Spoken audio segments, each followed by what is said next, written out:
Assalamualaikum warahmatullahi ta'ala wabarakatuh.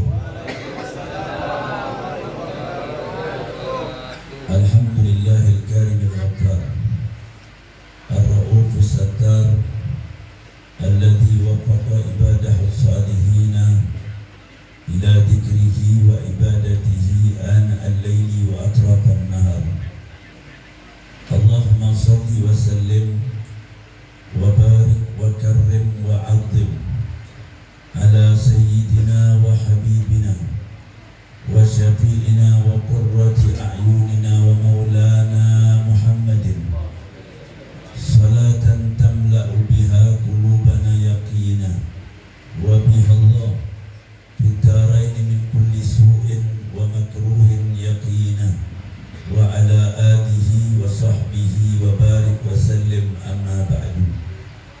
Faqad qala Allah ta'ala fil Qur'anil Karim, Bismillahirrahmanirrahim, laqad manna Allahu 'alal mu'minina idh ba'atha fihim rasulan min anfusihim yatlu 'alaihim ayatihi wa yuzakkihim wa yu'allimuhumul kitaba wal hikmah wa in kanu min qablu lafi dhalalin mubin. Wa an Abdullah bin Mas'ud radhiyallahu ta'ala anhu qala jaa rajulun ila an-nabiy sallallahu alaihi wasallam faqala ya Rasulullah kaifa taqulu li rajulin ahabba qauman wa lam yulhiq bihim? Qala sallallahu alaihi wasallam al-mar'u ma'a man ahab. Sadaqallahul azim wa sadaqa rasuluhul habuhul karim wa nahnu ala dhalika minasy syahidin wasyakirin walhamdulillahi rabbil alamin. Hadratul mukarramun wal muhtaramun, para alim ulama, para ustaz, para kiai yang nampak hadir di majlis yang mulia ini, guru kita bersama Al-Ustaz Ahmad Bustami dan juga guru kita Al-Ustaz Saleh, dan masih banyak lagi para ustaz yang mohon maaf tidak saya sebutkan namanya satu persatu, namun tidak mengurangi ta'zim dan hormat saya kepada mereka semua. Moga-moga kehadiran para ulama, para kiai, para ustaz menjadi sebab turunnya rahmat dan barakah. Dan salam penghormatan terkhusus kita sampaikan kepada sahibul bait, yaitu Bapak Hadiri beserta keluarga serta panitia perayaan Maulid Nabi besar Muhammad sallallahu alaihi wasallam, para hadirin dan hadirat, bapak-bapak, ibu-ibu, kaum muslimin muslimat rahimakumullah. Syukur alhamdulillah, berkat rahmat hidayah dari Allah Subhanahu wa taala, di malam hari yang mulia ini di kediaman Bapak Hadiri kita bersama-sama memperingati dan mengagungkan hari lahirnya Nabi kita Muhammad. Salawat dan salam senantiasa kita curahkan untuk beliau. Moga-moga berkah salawat dan salam yang selalu kita curahkan untuk Nabi kita Muhammad menjadi sebab nanti di hari kiamat kita akan mendapatkan tempat di sisi baginda Rasulullah sallallahu alaihi wasallam. Baik, sama-sama kita ketahui dan kita maklumi bahwasanya setiap datang bulan Rabiul Awal, umat Islam yang berakidah ahli sunnah wal jamaah bersama-sama memperingati dan mengagungkan Maulid Nabi Muhammad. Di Indonesia ini mayoritas umat Islamnya berakidah ahli sunnah wal jamaah, sehingga ada fenomena yang luar biasa yang tidak ditemukan di negara-negara lain. Bahkan fenomena ini tidak kita lihat di negara-negara Islam manapun. Kalau di negara-negara lain, setiap datang bulan Rabiul Awal mereka merayakan Maulid. Tapi perayaan Maulid itu hanya diadakan di bulan Rabiul Awal. Kalau sudah bulan Rabiul Awal awal lewat, tidak ada lagi orang yang merayakan maulid baginda Rasulullah. Tapi kalau di Indonesia luar biasa, perayaan maulid bukan saja dirayakan di bulan Rabiul Awal. Terus nanti akan kita lihat umat Islam, walaupun sudah keluar bulan Rabiul Awal, bahkan nanti menjelang datangnya bulan Rajab, masih banyak umat Islam di Indonesia yang bersama-sama mengagungkan dan merayakan maulid Nabi Muhammad sallallahu alaihi wasallam. Karena kita tahu dan kita mengerti perayaan maulid baginda Rasulullah yang dirayakan oleh mayoritas umat Islam tidaklah pernah menyelisih Al-Quran juga sunnah baginda Rasulullah. Walaupun kadang-kadang kita berjumpa dengan sekelompok kecil umat Islam yang anti dengan maulid. Bahkan kelompok ini bukan saja anti, tapi suka menyalahkan, membid'ahkan, bahkan mensyirikkan orang-orang yang merayakan maulid baginda Rasulullah. Tentu paham seperti ini harus kita luruskan.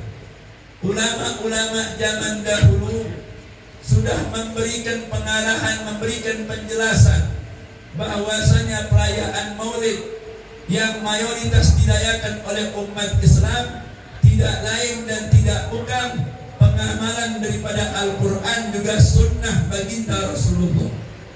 Jadi perayaan maulid ini bukan hal yang mengada-ada. Perayaan maulid bukan hal yang menyimpang dari Al-Quran ataupun sunnah. Kalau ada yang mengatakan itu tidak ada dalilnya, maka orang tersebut adalah orang-orang yang pemahamannya sempit, orang yang pemahamannya keliru, sehingga mereka tidak melihat banyak sekali ayat-ayat Al-Quran ataupun sunnah Nabi Muhammad yang mengisyarahkan agar kita selalu merayakan maulid baginda Rasulullah. Di dalam Al-Quranul Karim, Allah perintahkan kepada kita agar kita menampakkan rasa gembira kalau kita diberikan nikmat. Walaupun nikmat itu nikmat dunia, tapi Allah tuntut kepada kita dengan ayat Al-Quran, "Fabi ni'mati rabbika fahaddits." Allah katakan dengan datangnya nikmat dari Allah, dari Tuhanmu, maka tampakkanlah nikmat itu. Artinya ketika kita diperintahkan oleh Allah bergembira setiap kali Allah memberikan kita nikmat. Kalau nikmat kecil, nikmat dunia yang tidak ada artinya, kita diperintahkan untuk menampakkan rasa gembira. Apalagi nikmat yang paling agung, yaitu nikmat lahirnya Nabi kita Muhammad.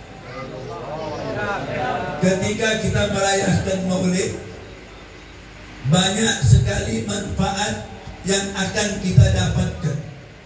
Di tempat maulid seperti ini diceritakan kembali tentang kemuliaan baginda Rasulullah, diceritakan kembali tentang keagungan yang pernah diberikan oleh Allah kepada Nabi kita Muhammad, sehingga kita bisa menyimpulkan bahwasanya tidak ada kebaikan yang ada di alam dunia kecuali kebaikan tersebut bersumber daripada Nabi kita Muhammad. Tidak ada kemuliaan yang ada di alam dunia kecuali kemuliaan tersebut bersumber daripada kemuliaan Nabi Muhammad. Bahkan dinyatakan oleh Al-Imam Busiri dalam salah satu bait burdahnya, beliau katakan, "Wa kulluhum min Rasulillahi multanisun gharfan minal bahri aw rashban minad diyami." Beliau katakan setiap nabi dan rasul mereka diberikan kemuliaan oleh Allah. Ada yang dikasih satu gayung, ada yang dikasih percikan dari samudra kemuliaan yang pernah diberikan oleh Allah kepada Nabi kita Muhammad. Jadi kalau ada nabi diberikan kemuliaan oleh Allah, itu hanya setetes daripada kemuliaan Nabi Muhammad. Kalau kita melihat akhlak yang terpuji yang ada di alam dunia, maka akhlak yang terpuji tersebut tidak lain merupakan akhlaknya baginda Rasulullah. Maka kemuliaan Nabi itu tidak bisa diungkap dengan kata-kata. Kemuliaan Nabi Muhammad itu tidak bisa diungkap dengan syair. Walaupun setiap datang zaman orang memuji Nabi, tapi orang tahu Nabi Muhammad kemuliaannya tidak akan dapat diungkap dengan kata-kata, karena kemuliaannya sangat luar biasa. Disebutkan dalam hadis-hadis, kemuliaan Nabi Muhammad itu ada dua sisi. Ada kemuliaan khalqan, ada kemuliaan khuluqan. Makanya dalam hadis disebutkan, kana Nabi sallallahu alaihi wasallam ahsanan nasi khalqan wa khuluqan. Nabi itu adalah manusia yang paling terbaik, yang paling bagus, baik dari segi bentuk tubuhnya Rasulullah dan dari segi akhlak budi pekertinya Nabi Muhammad. Bentuk tubuhnya Nabi Muhammad itu tidak ada tandingannya. Banyak sahabat mensifati wajahnya Rasulullah dengan bermacam-macam sifat. Ada yang mengatakan kana wajhu qamar. Ada sahabat mengatakan wajahnya Nabi Muhammad itu bagaikan bulan purnama. Bal adwa'u minal qamar. Ada lagi yang mengatakan sinarnya wajah Nabi itu lebih indah daripada sinarnya bulan purnama. Ada seorang sahabat namanya Jabir bin Samurah. Beliau meriwayatkan hadis, beliau katakan, "Nadhartu ila Rasulillah sallallahu alaihi wasallam fi lailatul badri." Aku pernah melihat wajahnya Nabi Muhammad ketika malam bulan purnama.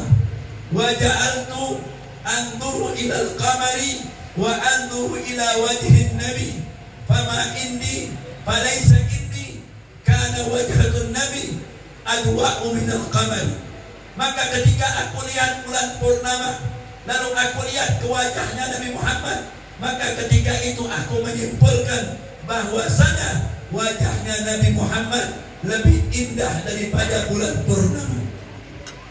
Di dalam riwayat yang lain, Sayyidah Aisyah radhiyallahu anha pernah meriwayatkan sekali waktu beliau menjahit pakaiannya di kamarnya. Ketika itu lampu lentera yang ada di kamarnya Nabi itu padam. Lalu jarum yang ada di tangan Sayyidah Aisyah terjatuh. Beliau kesulitan untuk menemukan di mana jarumnya jatuh karena tidak ada sinar lampu. Tapi tiba-tiba jarum yang tadinya tidak kelihatan menjadi kelihatan karena ada sinar. Sayyidah Aisyah mencari sumber sinar tersebut. Ternyata sumber sinar tersebut memancar dari wajahnya Nabi Muhammad. Lalu Sayyidah Aisyah katakan, ya Rasulullah, ma adwaka wajhaka ya Rasulullah. Alangkah bercahayanya wajahmu wahai Rasulullah. Lalu Nabi mengatakan, wailun liman la yarani yaumal qiyamah. Neraka wel, celaka orang yang tidak bisa memandang wajahku di hari kiamat. Kita lihat, kalau di dunia kita mungkin tidak pernah melihat wajahnya baginda Rasulullah. Mimpi kita nggak pernah, apalagi mau yaqadhah secara sadar ketemu Nabi, jauh sekali. Karena dosa-dosa kita, karena kotornya hati kita, penglihatan kita terhalang daripada kemuliaan Nabi Muhammad SAW. Tidak seperti para aulia-aulia Allah yang mereka diberikan kemuliaan oleh Allah. Ada yang bisa bermimpi berjumpa dengan Nabi, bahkan ada yang secara nyata berjumpa dengan baginda Rasulullah. Ini bukan hal yang aneh. Kalau bagi orang-orang Wahabi yang gak percaya sama keramat, gak percaya sama wali, dia aneh. Masa Nabi Muhammad bisa hadir di tempat maulid di Ciketing, kata dia. Emang naik apa Nabi Muhammad ke Ciketing? Ini otaknya bukan di kepala, tapi otaknya di dengkul, betul apa? Sebentar-sebentar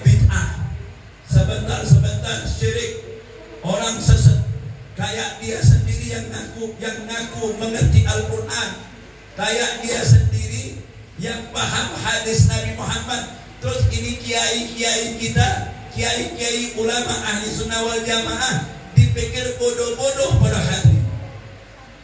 Kadang-kadang punya jenggot aja baru 3 lembar, pakai celana kekurangan bahan, ya, baru sholat 3 bulan aja keningnya kadang-kadang udah hitam,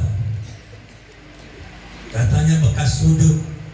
Banyak itu Habib-habib yang puluhan tahun sholat sunnahnya 100 rakaat tiap malam, nggak hitam-hitam itu keningnya.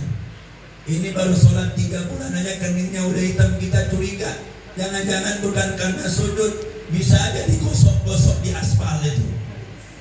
Betul apa enggak? Betul.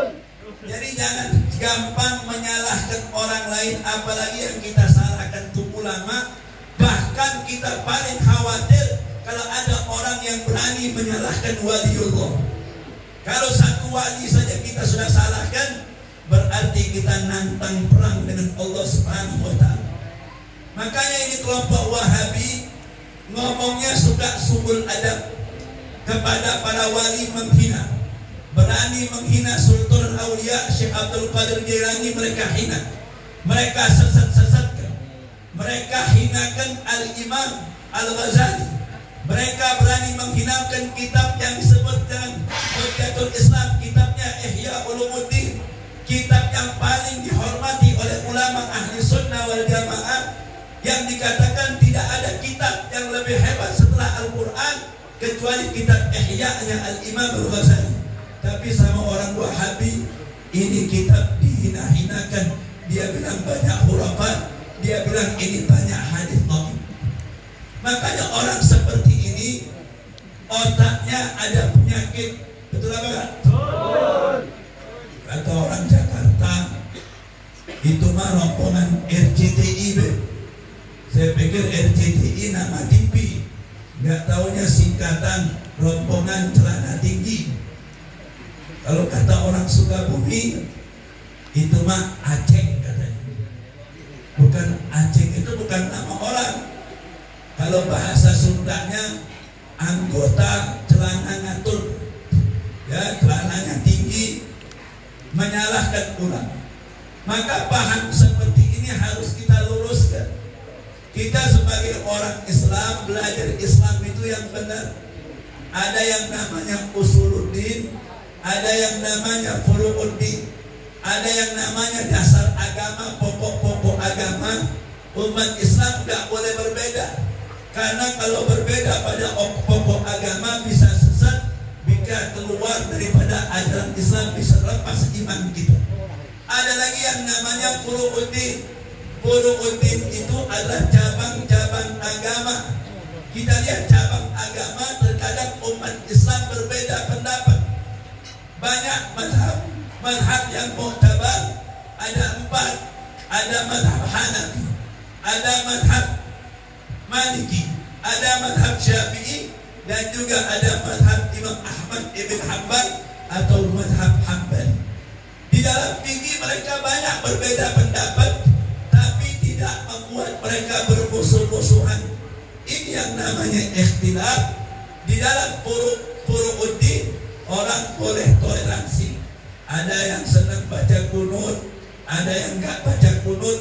Itu tergantung dirinya masing-masing. Yang penting sholat subuhnya masih berjamaah dan sholat subuhnya masih 2 rakaat. Urusan kunut itu urusan tidak penting. Kalau orang Wahabi mengatakan itu nggak sunnah, terserah mereka. Tapi menurut pendapat Imam Syafi'i, kunut itu waktu subuh hukumnya sunnah. Kalau kita baca kunut, berarti nambahin pahala kita sholat. Kalau nggak baca kunut, nggak membatalkan sholat kita. Itu juga hanya sunnah, jadi tidak membatalkan sholat. Jangan sampai gara-gara kunut umat Islam bermusuh-musuhan. Makanya kita katakan para aulia Allah itu mereka bisa mimpi berjumpa Nabi, bukan hal yang aneh. Karena pendapat Nabi mengatakan, man ra'ani fil manam faqad ra'ani haqqan. Siapa yang berjumpa dengan aku dalam tidur, itu mimpinya benar. Fa inna syaitan lam yumathil bi. Karena setan itu, kata Nabi, nggak bisa menyerupai saya. Jadi kalau ada orang mimpi berjumpa dengan Nabi, itu mimpinya betul. Kemudian kata baginda Rasulullah, man ra'ani fil manam fa sayara'ani fil yaqadhah. Barang siapa yang sering berjumpa dengan aku dalam mimpi, suatu saat nanti dia akan berjumpa dengan saya dalam keadaan sadar. Ini bukan hal yang aneh. Kita lihat, walaupun kita tidak pernah mimpi Nabi, tapi jangan sampai nanti di hari kiamat kita nggak bisa lihat wajahnya baginda Rasulullah. Kenapa? Karena kalau ada umat Nabi Muhammad tidak dapat kemuliaan memandang wajahnya Nabi, berarti orang tersebut adalah orang yang bakal dicelakakan oleh Allah Subhanahu wa Ta'ala. Maka Sayyidah Aisyah langsung bertanya sama Nabi, man la yaraka yaumal qiyamah. Siapa orang yang nanti di hari kiamat tidak bisa memandang wajahmu wahai Rasulullah? Nabi mengatakan, man dzukirtu indahu falam yusalli alayya. Orang yang tidak bisa memandang wajahku di hari kiamat adalah orang yang apabila disebut namaku di hadapannya, dia tidak baca sholawat kepada.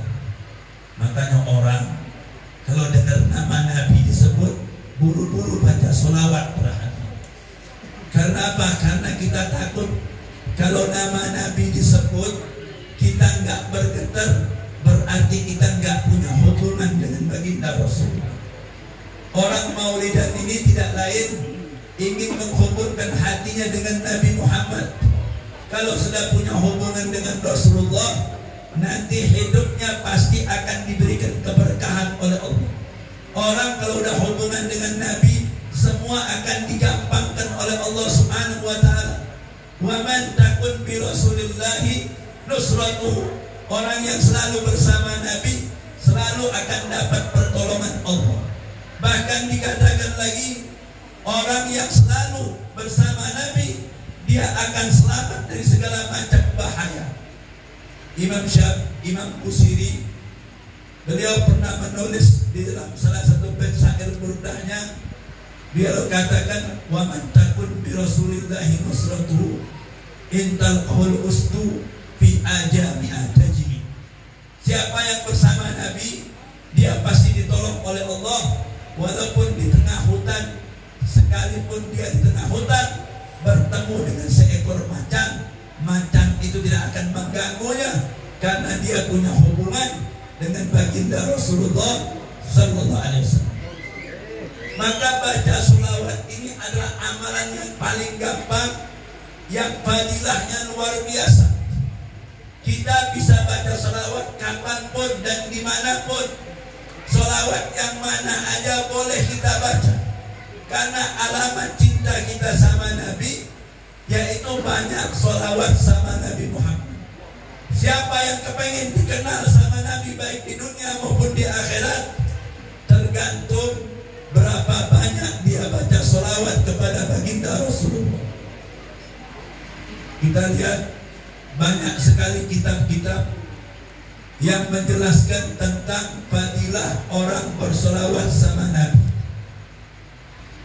Dulu kita pernah baca kitab tentang sholawat yang biasa dibaca oleh kiai-kiai, ya, diamalkan oleh ulama-ulama, baik Hadratus Syekh Khalil Bangkalan ngamalkan kitab namanya Dalailul Khairat. Dalailul Khairat itu dikarang oleh Al-Imam Asy-Syaikh Muhammad Al-Jazuli. Di dalam kitab itu beliau menulis sholawat-sholawat tergantung dengan hari-harinya. Jadi kalau kita baca, ada sholawat hari Senin, ada sholawat hari Selasa, ada sholawat hari Rabu, sampai satu minggu ada sholawat khusus yang ditulis oleh Al-Imam Al-Jazuli. Beliau menceritakan kenapa sebab beliau mengarang kitab tersebut. Diceritakan dulu Imam Al-Jazuli ini seorang ulama besar. Beliau pernah melakukan satu perjalanan bersama murid-muridnya untuk menuju kepada satu kampung. Di tengah perjalanan perbekalan airnya habis, sehingga Al-Imam Al-Jazuli ini merintahkan muridnya untuk pergi ke kampung yang terdekat untuk minta air sama penduduk kampung tersebut untuk bekal mereka dalam perjalanan. Akhirnya dicari kampung, ada kampung yang terdekat. Setelah dapat kampung, mereka nyari sumber air di kampung tersebut. Begitu dapat sumur, mereka lihat di sumur itu airnya sangat dalam. Sementara mereka tidak menemukan alat timba untuk ngambil air di sumur tersebut. Sehingga Al-Imam Al-Jazuli perintahkan muridnya untuk mendatangi satu rumah di kampung tersebut, meminjam gayung, ember, agar mereka bisa mengambil air dari sumur tersebut. Begitu mengetuk satu pintu, keluarlah anak umur 8 tahun, anak perempuan. Muridnya Al-Imam Al-Jazuli mengatakan, wahai anak, saya ini muridnya Al-Imam Al-Jazuli. Kami lihat di situ ada sumur, tapi kami mau ngambil airnya, nggak ada gayung, nggak ada timba, nggak ada ember. Bisa nggak engkau pinjamkan kami ember agar kami bisa mengambil air tersebut? Kata anak perempuan itu, pergilah engkau ke sumur, nanti saya akan datang ke sumur tersebut. Dipikir santri ini, anak perempuan ini akan datang dengan membawakan ember untuk ngambil air. Ternyata ini anak datang dengan tangan kosong. Al-Imam Al-Jazuli bertanya, mana embernya? Kata anak perempuan tersebut, nanti saya akan kasih kalian air seperlunya kalian. Tiba-tiba itu anak memandangkan matanya kepada air sumur, sembari mulutnya berbaca-baca. Nggak lama kemudian, tiba-tiba air sumur itu langsung naik sampai ke mulut sumur tersebut. Begitu sampai di mulut sumur, anak kecil itu mengatakan, ya Syekh, silakan Anda ambil air sepuas Anda. Nanti kalau Anda sudah selesai, saya akan perintahkan air ini untuk balik lagi ke tempatnya. Syekh Al-Imam Al-Jazuli terheran-heran lihat anak kecil perempuan punya keramat yang luar biasa. Lalu ditanya, min aina hasalti hadhil karamah? Dari mana kau dapat keramat yang luar biasa? Kata anak perempuan tersebut, ini keramat hampir semua orang kampung ini bisa. Jadi orang kampung ini kalau mau ngambil air nggak pernah pakai alat, cuman lihat air, cuman baca-baca, nanti airnya datang sendiri. Kata Syekh Al-Jazuli, kira-kira apa yang diamalkan oleh orang kampung ini? Di kampung ini nggak punya amalan yang lain kecuali sholawat kepada Nabi Muhammad. Begitu dengar ini berkah sholawat, langsung Al-Imam Al-Jazuli bersumpah, demi Allah, nanti sepulang saya dari perjalanan ini, saya tidak mau ngarang kitab apapun, yang hanya akan saya karang sholawat tentang sholawat kepada Nabi Muhammad. Karena beliau melihat fadilah, keutamaan dan keramatnya orang tukang baca sholawat sama Nabi. Maka sholawat itu salah satu alamat mahabbah. Sholawat itu alamat kita cinta sama Nabi.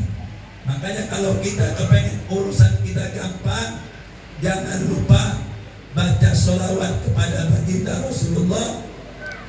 Dan yang kedua, kalau seorang anak ingin berbakti kepada orang tuanya yang sudah meninggal dunia, maka hendaklah dia banyak baca sholawat. Apa hubungannya berbakti sama orang tua dengan baca sholawat?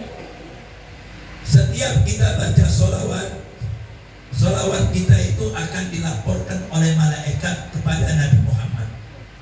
Malaikat itu akan mengatakan, ya Muhammad, inna fulan ibnu fulan qad shalla alaikum. Itu si fulan, anaknya si fulan, baca salawat sama engkau. Anak baca salawat, nama orang tuanya juga ikut disebut di hadapan Nabi Muhammad. Kalau nama orang tua kita, gara-gara kita baca salawat, namanya disebut di hadapan Nabi Muhammad, pasti orang tua kita akan dapat ampunan dari Allah Subhanahu wa Ta'ala. Makanya ulama mengatakan bahwasanya seorang anak yang banyak baca salawat sama Nabi Muhammad itu tanda anak yang berbakti kepada kedua orang tuanya yang sudah meninggal dunia. Karena apa? Karena salawat yang dia baca selain manfaat untuk dirinya, bermanfaat juga untuk kedua orang tuanya. Jadi mudah-mudahan kita diberikan keberkahan oleh Allah Subhanahu wa Ta'ala. Amin, amin. Perkumpulan kita di malam hari ini di rumah Bapak Hadiri, mudah-mudahan dapat rahmat dari Allah. Semua hajat-hajat kita dikabulkan oleh Allah, hajat dunia dan hajat akhirat. Anak-anak kita dijadikan oleh Allah anak yang soleh dan soleha, yang dapat kita banggakan baik di dunia maupun di akhirat. Dan kita nggak keluar dari tempat ini kecuali dosa-dosa kita diampuni oleh Allah. Mungkin itu saja yang dapat saya sampaikan, karena memang saya lagi kurang sehat, jadi suaranya tersendat-sendat. Mungkin itu saja, sedikit ada manfaatnya. Mudah-mudahan hada ma'akum lakum. Wassalamualaikum warahmatullahi ta'ala wabarakatuh.